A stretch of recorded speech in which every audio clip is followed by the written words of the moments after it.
আসসালামু আলাইকুম আমার প্রাণপ্রিয় কৃষক ভাইরা। আজকে আবারও একটি নতুন রোগ সম্পর্কে আলোচনা করব। সেটি হচ্ছে বেগুনের মোজাইক রোগ। এই রোগটি সাধারণত বেগুনের প্রায় গাছেই বা প্রায় জমিতেই হয়ে থাকে। এই মোজাইক ভাইরাসের কারণেই বেগুনের ফলন কম হয় এবং দেখতে পাতাগুলো একেবারে কুঁকড়ানো থাকে। তো আমরা কিভাবে জানবো এই রোগের প্রতিকার এবং এই রোগের লক্ষণ সম্পর্কে?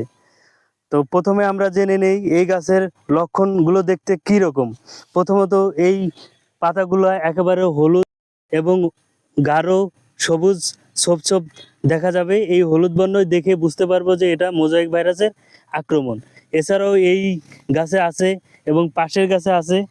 তাহলে আমরা এই মোজাইক ভাইরাস জানলাম যে কিভাবে এই লক্ষণ দেখে আমরা বুঝতে পারবো এটি বেগুনের মোজাইক ভাইরাস। তো আমরা এর প্রতিকার করব কিভাবে? সাধারণত এই মোজাইক ভাইরাসের কোনো প্রতিকারের জন্য কোনো নির্দিষ্ট ওষুধ নাই বা এই পর্যন্ত কোনো প্রতিকারের জন্য ওষুধ আবিষ্কৃত হয়নি। তো এই রোগ কিভাবে ছড়ায় সে সম্পর্কে আমরা জেনে তারপর আমরা ট্রিটমেন্ট করব। সাধারণত এই রোগ ছড়ানোর জন্য দায়ী হচ্ছে জাপ পোকা। তো এই জাপ পোকা আমরা কিভাবে দমন করতে পারি এবং এই জাপ পোকা দমন করলেই আমরা এই মোজাইক ভাইরাসকে দমন করতে পারবো।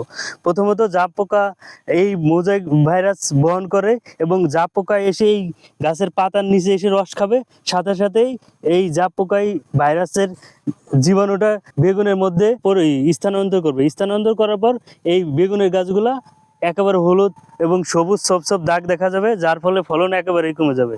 এবং প্রথমত আমরা যদি দেখি বেগুন খেতে একটি বা দুইটি মোজাইক ভাইরাস আক্রান্ত হয়েছে, তাহলে আমরা সাথে সাথে আমরা তুলে ফেলতে হবে এবং তুলে পুড়িয়ে ফেলতে হবে। যদি আমরা না পুড়ি এই গাছ থেকে অন্য গাছ, অন্য গাছ থেকে অন্য গাছ, এভাবে পুরো ক্ষেতটি নষ্ট করে ফেলতে পারে। তো আমরা কিভাবে প্রতিকারের একটা প্রথম উপায় বললাম। এছাড়াও আমরা বিভিন্ন ধরনের কীটনাশক ব্যবহার করে এই মোজাইক ভাইরাসকে দমন করতে পারি।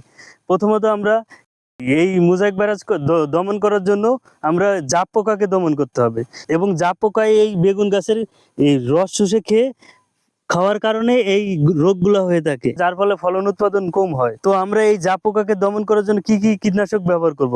প্রথমত ম্যাকডোনাল্ড কোম্পানির গেইন, স্কয়ার কোম্পানির ইমপেল এবং অটো কোম্পানির ইমিটাপ, বায়ার কোম্পানির কনফিউডর এবং এসিআই কোম্পানির টিডো এবং টিডো প্লাস ব্যবহার করলে এই পোকাকে দমন করা যায়।